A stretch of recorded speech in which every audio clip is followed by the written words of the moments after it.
요한계시록 16장 1절에서 7절까지 말씀 한 절씩 교독하겠습니다.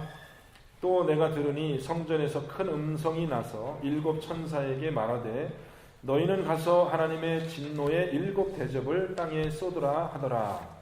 첫째 천사가 가서 그 대접을 땅에 쏟음에 짐승의 표를 받은 사람들과 그 우상에게 경배하는 자들에게 악하고 독한 종기가 나더라. 둘째 천사가 그 대접을 바다에 쏟음에 바다가 곧 죽은 자의 피같이 되니 바다 가운데 모든 생물이 죽더라. 셋째 천사가 그 대접을 강과 물 근원에 쏟음에 피가 되더라. 내가 들으니 물을 차지한 천사가 이르되 전에도 계셨고 지금도 계신 거룩하신 이여 이렇게 심판하시니 의로우시도다. 그들이 성도들과 선지자들의 피를 흘렸으므로 그들에게 피를 마시게 하신 것이 합당하니이다 하더라. 같이요. 또 내가 들으니 제단이 말하기를 그러하다 주 하나님 곧 전능하신 이시여 심판하시는 것이 참되시고 의로우시도다 하더라. 아멘. 자, 이제 드디어 일곱 대접의 진노가 시작되었습니다. 이 계시록에 일곱 가지 재앙이 3번 나온다고 그랬죠. 일곱 봉인의 재앙, 두 번째 일곱 나팔의 재앙, 마지막에 일곱 대접의 재앙인데 드디어 이제 일곱 이게 3, 7 일곱 대접의 재앙이 끝나면 이제 하나님의 심판이 완전히 이루어지는 겁니다. 그래서 이제 우리가 거의 계시록도 지금 끝판에 거의 가까이 오고 있는데 자, 이제 마지막 그 일곱 재앙, 일곱 대접의 재앙의 이제 시작이 오늘 16장 말씀입니다.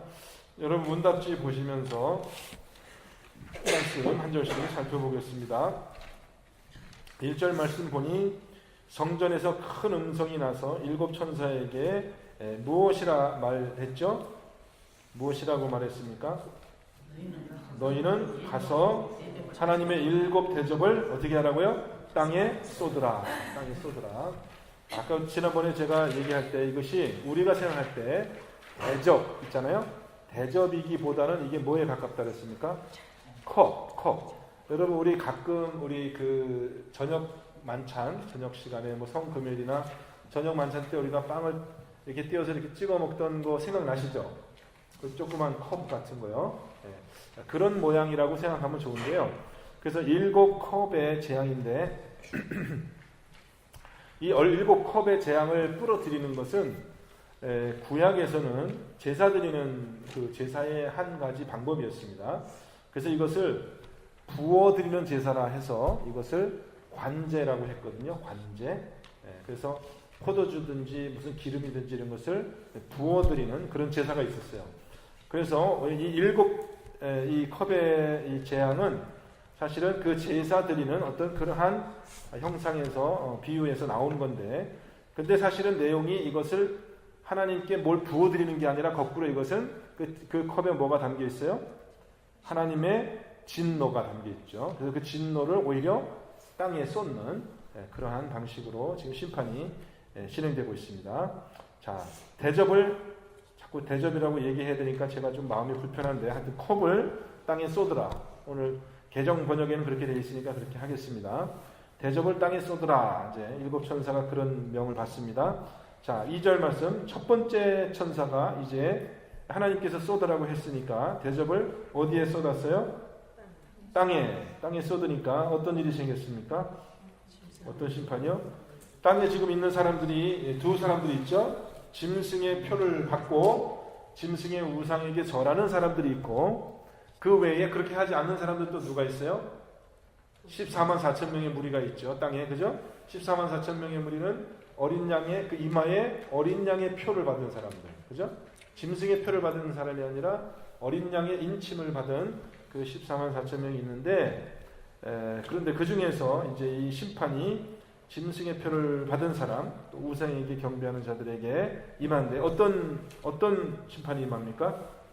악하고 독한 종기가 났다 하니까 여러분 지금 이 악하고 독한 종기가 나는 것을 보니까 여러분 생각나는 게 뭐 있어요? 언제 하나님께서 이렇게 종기 이런 피부병으로 심판하신 적이 있죠?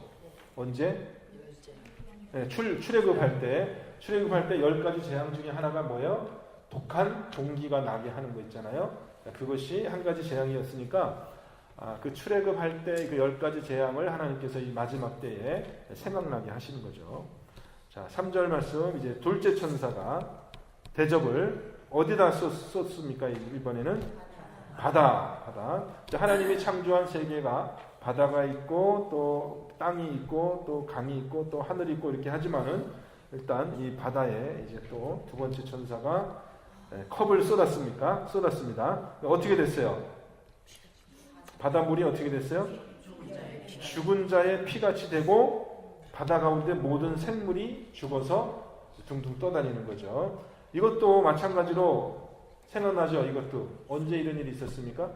출애굽할 때에 모세가 그 먼지를 떠서 이렇게 지팡이로 물을 이렇게 저주하니까 물이 다 피가 같이 돼서 사람들이 그 물을 마실 수도 없고 또 그 물에 있던 모든 고기들이 다 죽는 그런 아주 그런 재앙이 실제로 있었다는 거예요. 실제로 애굽 시대에. 그러니까 지금으로부터 애굽의 역사에 그게 기록이 되어 있진 않지만 지금으로부터 3,500년 전에 실제로 애굽 땅에 모세라는 사람을 보내서 하나님이 실제로 그런 재앙을 있게 했다라는 거예요.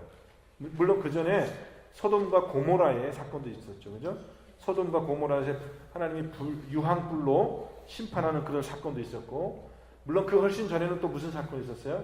온 이 지구를 하나님께서 물로 심판하는 홍수 사건도 있었잖아요.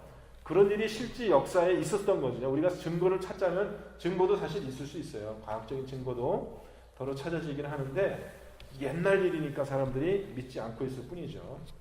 그런데 그런 일이 앞으로 이제 마지막 때에 또 그런 일이 생긴다는 겁니다. 이거는 그냥 상징적인 것을 얘기하는 게 아니라 진짜 이 땅에 임하는 그런 하나님의 징벌을 이야기합니다. 그 다음 이제 4절 말씀, 셋째 천사는 대접을 어디다가 쏟습니까?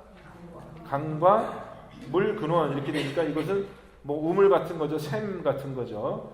그러니까 먹는 물, 마시는 물이에요. 거기다 다 뿌리니까 어떻게 됐어요? 그것이 어떻게 됐어요? 피가 되었다. 그러니까 둘째 천사하고 셋째 천사가 하는 일은 좀 비슷합니다. 그 다음 다섯 번째는 5절 말씀은 세 번째 천사가 하는 이야기라고 볼 수 있습니다. 내가 들으니 물을 차지한 천사 이렇게 됐거든요. 물을 차지한 천사가 뭐라고 이야기를 했습니까? 전에도 계셨고 지금도 계신 거룩하신 이여 이렇게 심판하시니 의로우시도다. 이렇게 하나님의 심판을 마치 찬양하는 것 같은 그런 이야기를 한 겁니다. 하나님의 심판을 찬양하는 것과 같이 하나님이 이렇게 하신 것이 옳다 이렇게 이야기를 합니다. 예수님께서 복음서에서 이렇게 제자들을 가르치실 때 이와 비슷한 그런 이야기를 하신 적이 있거든요. 유대인들을 정죄하시면서 하나님께서 이 지혜로운 이 하나님의 지혜를 어린아이들에게는 지혜로운 자들에게 감추시고 어린아이들에게는 그것을 드러내셨다 이렇게 얘기하면서 이제 예수님께서 그 바리새인들을 정죄하면서 하신 얘기 중에 하나가 뭐냐면은 하나님 옳습니다. 하나님이 이렇게 하시는 것이 합당하십니다라고 그 하나님의 심판을 찬양하는 듯한 그런 말씀을 하신 적이 있거든요. 그래서 우리가 이제 나중에 하나님을 우리가 찬양하게 되는데 우리가 하나님께서 우리를 구원하신 거 있잖아요. 우리를 죄 가운데서 구원하신 거 그것이 우리 찬양의 제목이 되잖아요. 그죠? 네, 나쁜 사람들을 벌 주신 거는 어떻게 그것도 우리가 찬양할 제목이 되나요? 어떠신 것 같아요? 하나님이 당신의 택한 백성들을 구원하는 그 행위, 죄에서 구원하신 그 행위는 너무나 은혜로우시고 자비로우신 하나님의 사랑을 우리가 찬양하고 기뻐하는데 하나님이 나쁜 자들을 벌 주시고 그들을 심판하시는 것은 어떻게? 그는 우리가 찬양해야 되겠습니까? 아니면 슬퍼해야 되겠습니까? 기뻐해야 되겠습니까? 아니면 슬퍼해야 되겠습니까? 불쌍하게 생각하고 같이 슬퍼하고 이렇게 해야 되는 거 아니에요? 여러분, 축구 시합하면 이기는 팀이 있고 지는 팀이 있잖아요. 그죠? 이긴 팀이 있고, 이긴 팀은 이겨서 좋은 건데, 지는 팀을 바라보면 어떻게 돼요? 지는 팀을 바라보면은, 지는 사람들은 기분 좋을 게 없잖아요. 그러면 거기서 지는 사람들 때문에 기뻐하지 않고 조용히 있어야 되겠어요? 아니면 기뻐해야 되겠어요? 그 전쟁이 나면은 이기는 사람이 있으면, 그죠? 지는 팀이 있잖아요. 지는 팀은 죽는 거잖아요. 슬픈 일이잖아요. 그래도 그것을 기뻐한다라는 거죠. 그런 참 험한 상황 속에서도. 그래서 하나님의 심판은 정의로우시고 합당하신 것이기 때문에 그 하나님의 심판이 많은 사람들에게 큰 비극이 될 수 있지만은, 심판을 당하는 사람들에게는 그게 하나님을 진짜로 찬양하고 기뻐할 일이 돼요. 그래서 그 시편 같은 데 보면은 다윗이 하나님께서 자기의 대적 원수를 물리쳐 주셨다 하고 막 그것을 기뻐하는, 또 하나님께서 내 원수를 갚아주셨다 이렇게 얘기하는 것이 있거든요. 그래서 이것이요 일종의 예배가 되고 찬양이 됩니다. 하나님의 심판은 의로우시다. 자, 그 다음에 6절 말씀 보겠습니다. 5절 말씀에 하나님을 어떻게 표현하냐 하면은, 5절 말씀 다시 보면은 하나님은 어떻게 얘기합니까? 전에도 계셨고 지금도 계신. 근데 이 표현이 처음에 이제 계시록 1장에도 나오거든요. 이전에도 계시고 지금도 계시고 또 장차 오실 자, 이렇게 하나님을 표현하는데, 여기는 뭐가 빠졌어요? 네? 전에도 계셨고 지금도 계신데 여기 뭐가 빠졌어요? 장차 오실 자가 빠졌죠. 왜 빠졌을까요? 지금 오셨잖아요. 오셔서 지금 심판하고 계시다. 지금 오셔가지고 지금 막 심판을 하고 계시기 때문에 이제는 장차 오실 분이 아니에요. 장차 오실 분이 아니라 이미 와 계신 분이 되었기 때문에 그 표현이 빠졌습니다. 지금까지는 계속 그렇게 했거든요. 이전에도 계시고 지금도 계시고 장차 오실 이가 우리에게 이렇게 말씀하셨다. 이런 표현들이 계속 나왔는데, 이제 하나님이 드디어 이 땅에 임하신 것을 우리가 알 수 있습니다. 6절로 넘어가겠습니다. 성도들과 선지자들의 피를 흘린 자에게 합당하다. 마땅한 저주가 뭐가 있습니까? 어떻게 하는 것이 마땅하다? 그들의 피를 마시게 하는 것이 합당하다.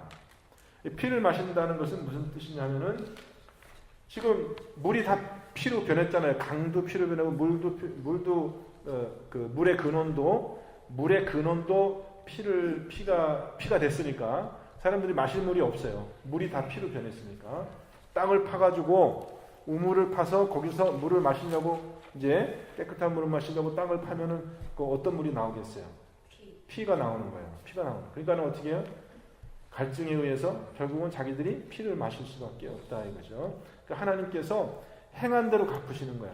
너희가 선지자들과 의인들의 피를 흘리게 했으니까 너희들도 그 피를 마셔라 라고 피의 저주를 하나님께서 그렇게 하시는 것이 합당하다. 여러분, 하여튼 하나님은요 행한 대로 갚으시는 분이에요. 행한 대로. 우리가 의도한 그 악한 행동과 생각들을요 그대로 되돌려 주시는 분이 하나님이에요. 그건 뭐 명확합니다. 그러니까 우리가 조심해야 돼요. 그러니까 뭐 악한 생각을 하면은 하나님이 그걸 어떻게 아셔가지고 그대로, 내가 다른 사람 이렇게 하려고 그러면 그거를 하나님이 그대로 나에게 그렇게 하신다는 거거든요. 그래서 우리가 가능하면은 하나님이 그렇게 심판하실 걸 알고 우리가 심판받을 사람처럼 그렇게 우리가 서로를 용서하고 우리가 자비롭게 대해야 되겠죠. 꼭 그렇게 이해하시기 바랍니다. 이 심판이 가깝습니다. 자, 7절, 마지막 7절은 제단이 말하기를 이렇게 되어 있는데요. 이게 제단이 사실은 이 성전에서 중요한, 그 제일 중요한, 어떻게 보면은 포커 포인트라고 할 수 있는데, 제일 중요한 어떻게 보면은 일이 일어나는 데가 제단이잖아요, 그죠? 물론 제단은 성소 바깥에 있고 성소 안에 이제 하나님이 계시는 데가 더 중요하지만은 실제로 인간과 사람 사이에서, 사람들과 하나님 사이에서 제일 중요한 일은 제단인데, 제단이 말을 할 수는 없거든요. 제단은 뭘로 만들었어요? 제단은 뭘로 만들었죠? 나무로 만들었어요? 거기다 불 지르는데 나무로 만들면 어떻게, 그 제단이라는 것은 재물을 살려는 그 단위잖아요, 그죠? 나무로 만들면 좀 위험할 것 같아요. 불을 펴야 되니까. 뭐로 만들었을까요, 제단은? 모르세요? 제단은 노수로 만들었잖아요. 노제단이잖아요. 노쇠 아시죠?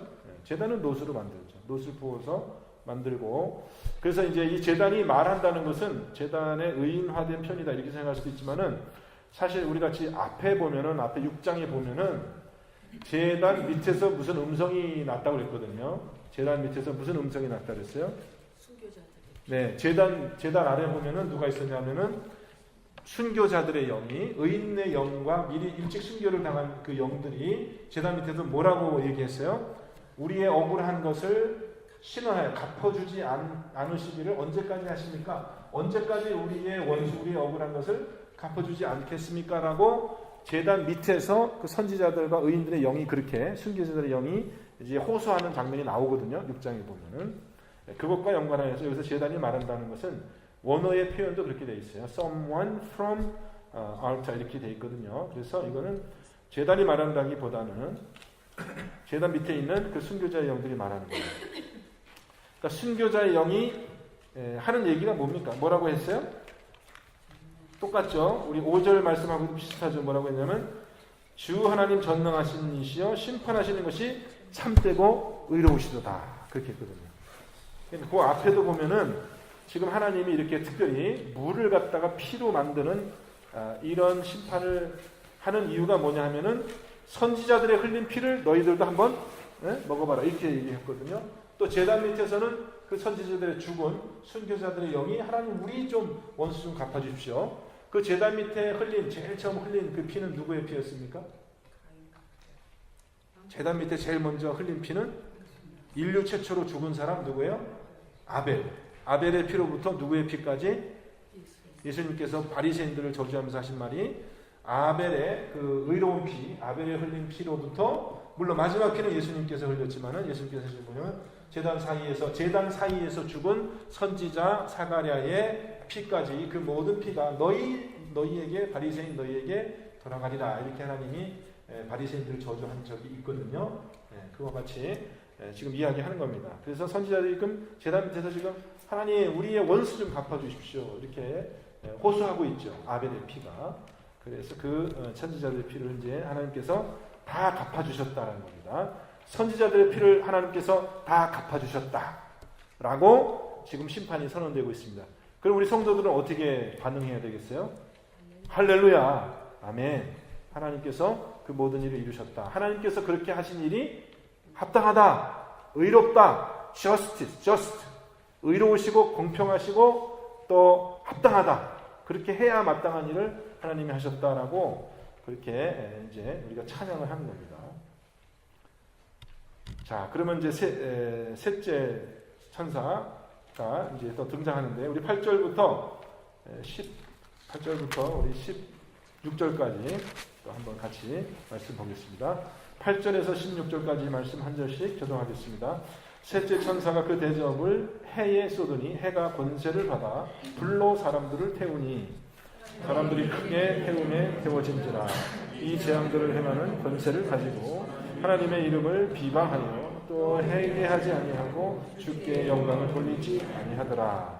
또 다섯째 천사가 그 대접을 짐승의 왕자에 쏟으니 그 나라가 곧 어두워지며 사람들이 아파서 자기 혀를 깨물고 아픈 눈과 종기로 말미암아 하늘의 하나님을 비방하고 그들의 행위를 회개하지 아니하더라.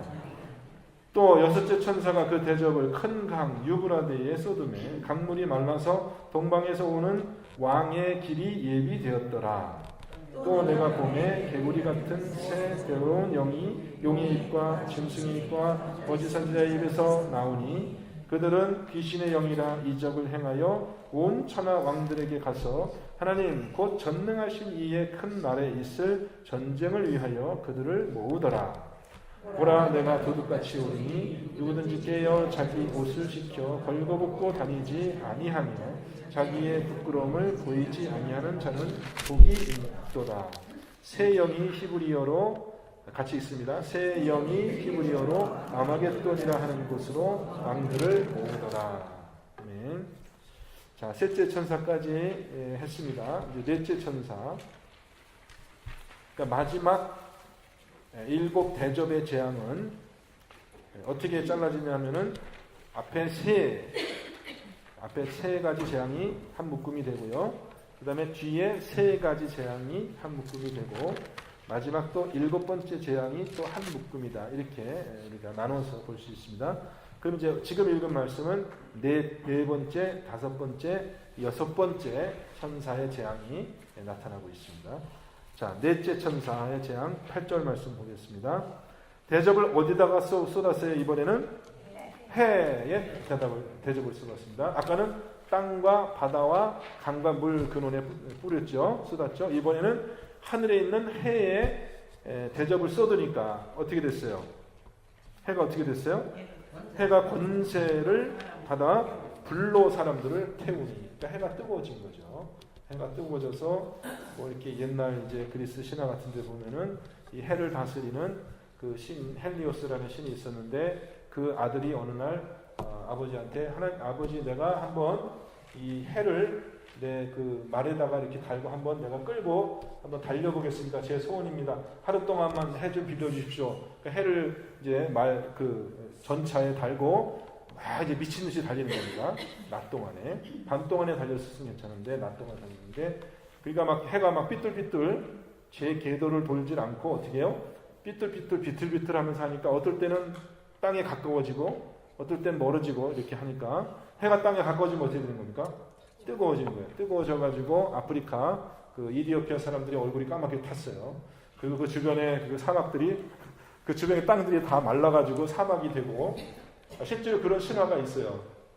그 사하라 사막, 거기 다 이제 뜨거우니까 다 사막이 되고, 아프리카 사람들은 시커멓게 타서 까매지고, 애굽의 강은 다 그 해가 뜨거워서 다 말라버렸다. 이제 그런 신화의 내용들이 사실 여기에 그 헬라의 신화의 내용들이 계시록에는 많이 포함되어 있습니다. 포함되어 있어요. 그런 영향들이. 그래서 하여튼 그런 것처럼 이제 이 해가 권세를 받아서 불로 사람을 태우는 겁니다. 이거 과학적으로 상당히 이게 근거가 있는 말인 것이 왜 그러냐면요. 해가요, 이제 점점 세월이 지나면 해가 어떻게 되냐면, 이건 실질적으로 과학적으로 이건 증명된 일입니다. 제 말을 믿으셔도 되는데, 이제 이 별의 일생이라는 게 있어요. 별의 라이프 사이클이 있어요. 일생이. 그래서 해와 같은 별은 결국은 어떻게 되냐면요.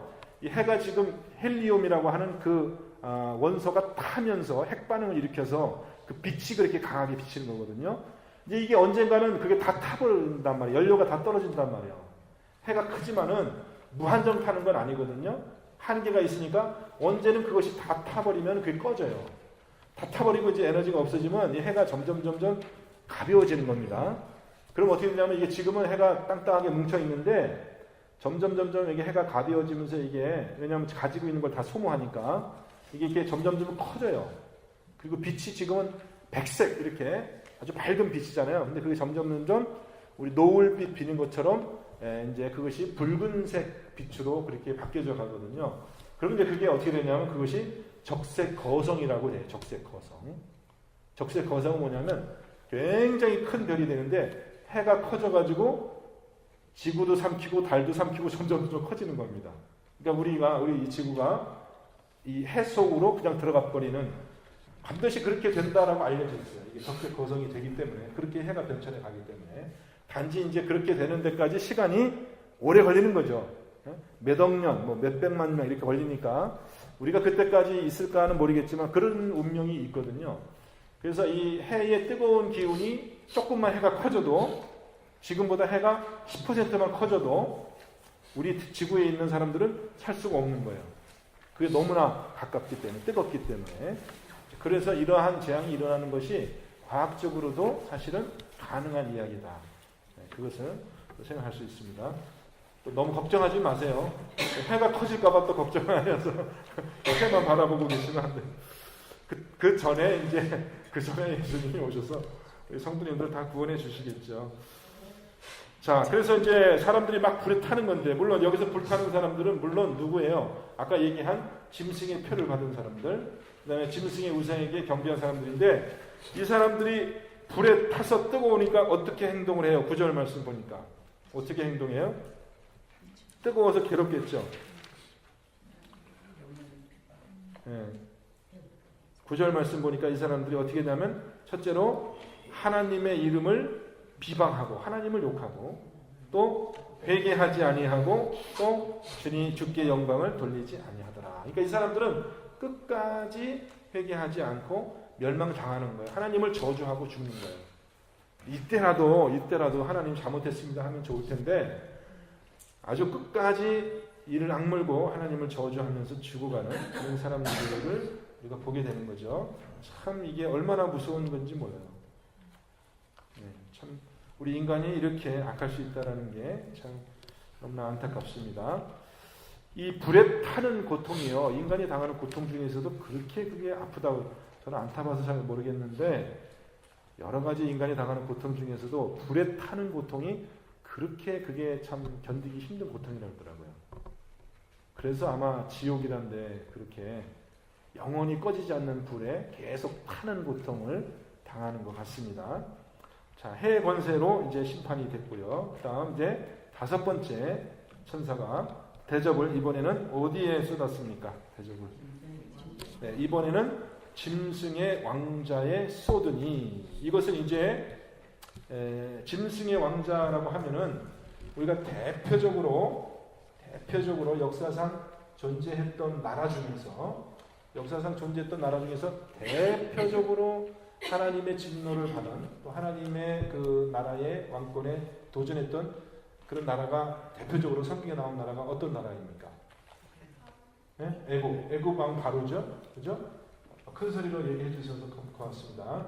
틀렸으면 아주 대표로 감시당하는 거였는데 맞았기 때문에 대표로 칭찬.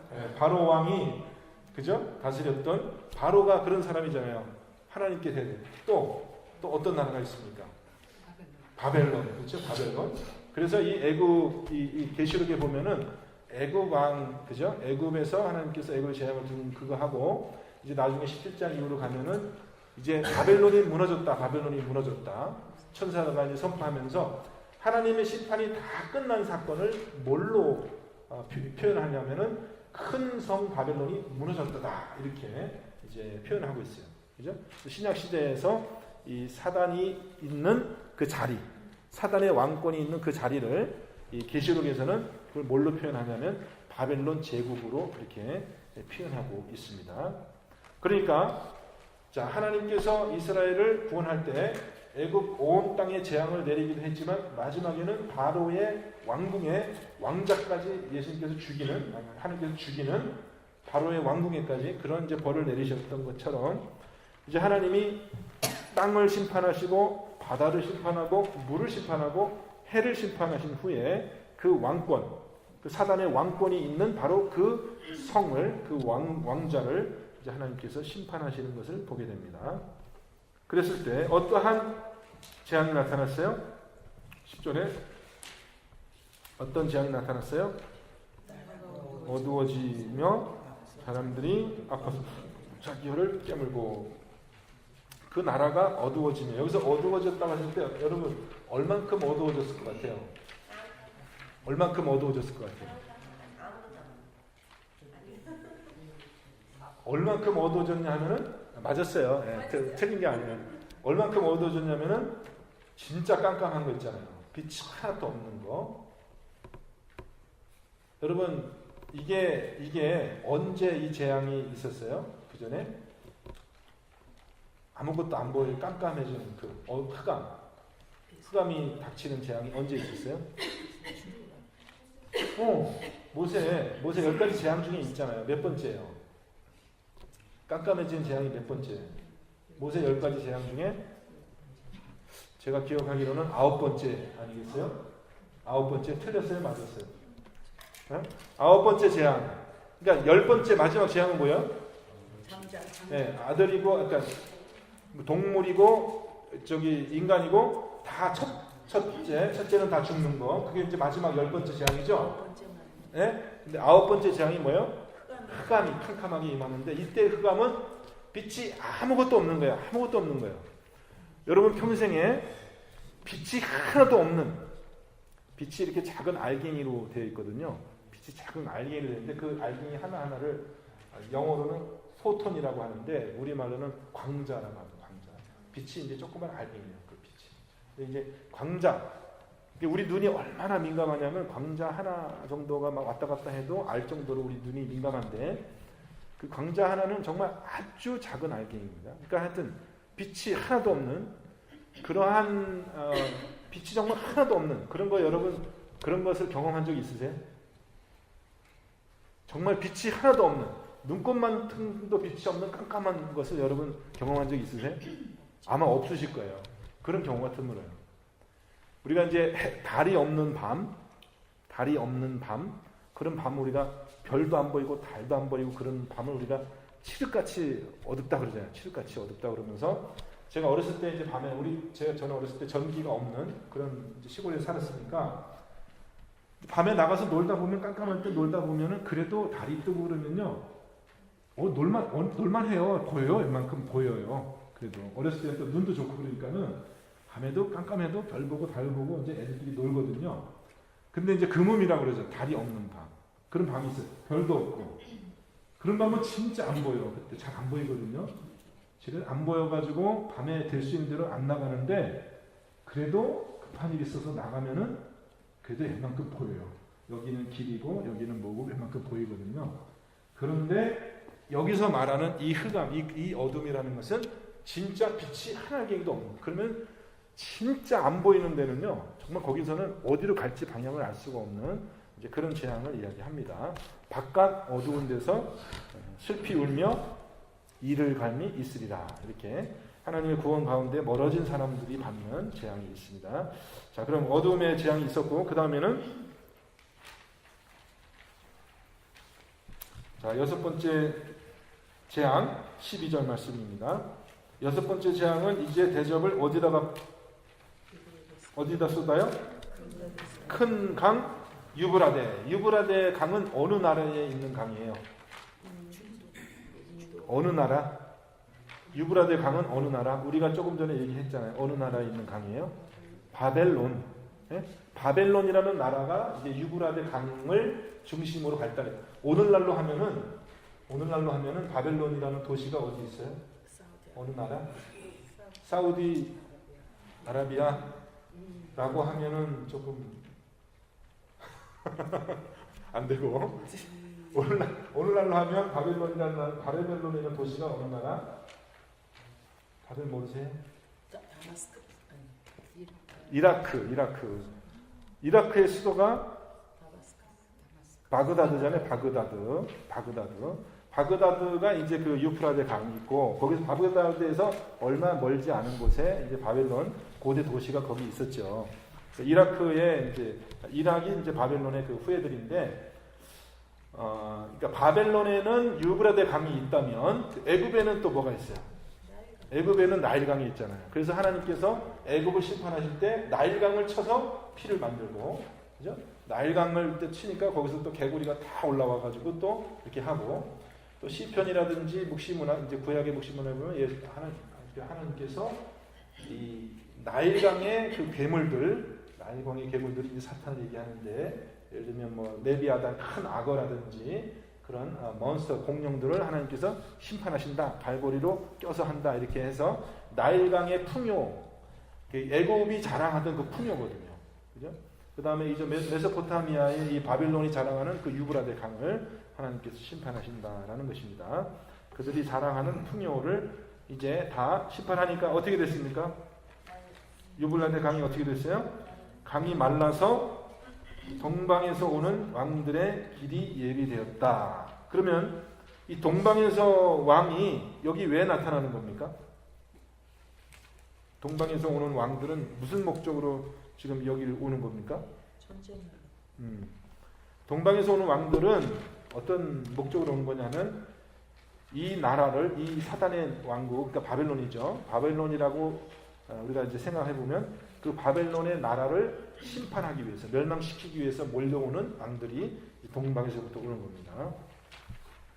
그래서 그들이 쉽게 접근할 수 있도록 강물이 말라서, 이것을 보면은 마치 출애굽할 때 하나님께서 홍해를 갈라서 그 물 가운데로 이스라엘 백성을 나가게 하신 것처럼 이제는 유브라데 강을 하나님께서 마르게 하셔가지고 동방에 오는 그 군사들의 길을 준비하였다. 이렇게 심판이, 6번째 심판이 진행이 되고요. 그 다음에 13절 가보면 재미있는 또 표현이 있는데 더러운 영이 나왔다고 했습니다. 근데 이 더러운 영이 뭐 같다고 그랬어요? 개구리 같다고 그랬어요. 그러니까 여기서도 왜 개구리라는 왜 더러운 영이, 더러운 짐승이 많은데 하필 왜 개구리가 나올까 우리가 생각할 수도 있지만은 생각해보면 어떤 것이 또 떠오릅니까? 개구리 하니까 개구리 재앙이 또 떠오르죠. 그죠? 큰 강, 그 나일강에서 하나님께서 모세가 지팡이로 나일강을 치니까 어떻게 돼요? 나일강의 개구리들이 다 몰려와가지고 이제 막 뭐 떡그릇에 들어가고 왕궁에도 들어가고 침상에 들어가고 그러다가 이제 모세가 기도하니까 그 개구리들이 또 다 한꺼번에 다 죽어가지고 악취가 그렇죠? 온 애굽에 진동했던 것처럼 이 더러운 영이 이제 나옵니다. 어디서 나옵니까? 더러운 새 영이 나오는데 새 말이라고 하겠습니다. 새 말의 영이 어디서 나와요? 용의 입과 짐승의 입과 거짓 선지자의 입에서. 자, 지금 용과 짐승과 거짓 선지자가 지금 어떤 존재인지 지난 시간에 배웠거든요. 기억나시죠? 그죠? 용은 뭐예요? 사탄, 뱀이라고 하기도 하고 사탄을 우리가 용으로 했고 이 짐승은 뭐예요? 용이 하늘에서 쫓겨나가지고 이제 땅에 와가지고 짐승에게 이 짐승은 무적행에서 올라온 짐승이에요. 아시죠? 그러니까 이 뱀은 하늘에서 쫓겨난 뱀이고 이 짐승은 무적행에서 올라온 짐승인데 이 짐승의 용이 자기 권세를 줘서 이 땅을 46달 동안 혹은 뭐 3년 반 동안 다스릴 수 있는 권세를 주고 각종 그런 이제 그 짐승에게 이적을 행할 수 있게 하잖아요. 그래서 머리가 뭐 7개고 뿔이 10개 달리고 그 중에 머리 하나가 죽었다가 살아나고 그렇게 하는. 근데 이 지난번에 제가 얘기할 때 이 다 이게 새 마귀예요. 새 마귀인데 새 마귀의 관계가 왜 셋이 용과 짐승과 이 거짓 선지자는 또 다른 짐승인데 거짓 선지자는 누구를 증거하는 선지자입니까? 이 선지자는 짐승을 증거하잖아요. 짐승에게 경배하라고 그러고 이제 그런 게 나오는 것처럼 지난번에 얘기했습니다. 이것이 마치 성부 하나님과 성자 예수님과 성령 증거하는 그런 이제 세 하나님이 일체인 것처럼 사단도 그렇게 본따 가지고 그렇게 지금 하나님을 각각의 영역에서 하늘의 영역에서 또 땅의 영역에서 또 이렇게 대응하고 있는 것을 우리가 보게 됩니다. 그래서 거짓말하는 영이에요. 새 영이 거짓말하는 영. 그래서 나옵니다. 더러운 영이 나옵니다. 자, 그 다음에 14절 말씀. 귀신의 영이 이적을 행하여 무엇을 한다고 했습니까?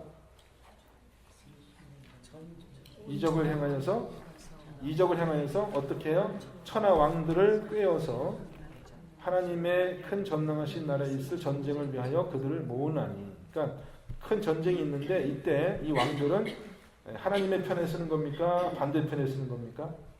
이 왕들은 귀신의 편에 서는 거죠. 마귀 편에 쓰도록 그렇게 왕들을 모았다 했습니다. 다음 15절 말씀.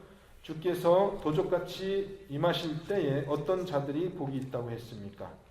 조건. 첫째, 깨어서 자기 옷을 지켜 벌거벗고 다니지 아니하며 또 자기의 부끄러움을 보이지 아니하는 자가 복이 있다. 이렇게 얘기했고 이들이 모이는 곳, 이 세 영이 모이는 곳이 어디라고 했어요?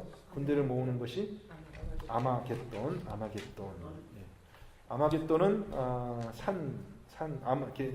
그러니까 무깃도, 이렇게 구약에 보면 무깃도라는 지명이 있는데 무깃도에 있는 산이다 이제 그런 뜻인데 그래서 헬라말로 하니까 히브리어로는 아마겟돈인데 그렇게 좀 번역이 되었습니다. 자, 그래서 이제 이 마지막 7번째 천사가 이제 17절부터 이렇게 마지막 재앙을 이제 하면 모든 심판이 끝나는데 그 부분은 우리가 다음 시간에 보도록 하겠습니다. 저희가요 지금 수요 예배 시간에 우리가 그 사도행전부터 시작해가지고 사도행전 우리가 시작했고 계시록까지 다 왔어요. 복음서 빼고 신약 성경을 거의 우리가 다 한 겁니다. 이 수요 예배 시간에. 저도 아주 참 기쁜데 이제 끝판이에요. 제일 마지막 얼마 남지 않았거든요. 17장부터 22장이 마지막이니까 우리가 앞으로 이제 한 2달 정도만 더 하면은 이 신약 성경을 우리가 다 공부하는 그런 게 됐습니다. 그래서 여러분 참 그 기대감을 가지시고 앞으로 더 깊이 말씀 볼 수 있도록 미리 이거 제가 나눠드린 거 집에 가셔서 좀 한 번씩 복습해 보시고 성경 말씀도 좀 읽어보시고 그렇게 준비되셔서 오시면 좋겠습니다. 같이 한번 기도하고 찬양하는 시간 갖도록 하겠습니다.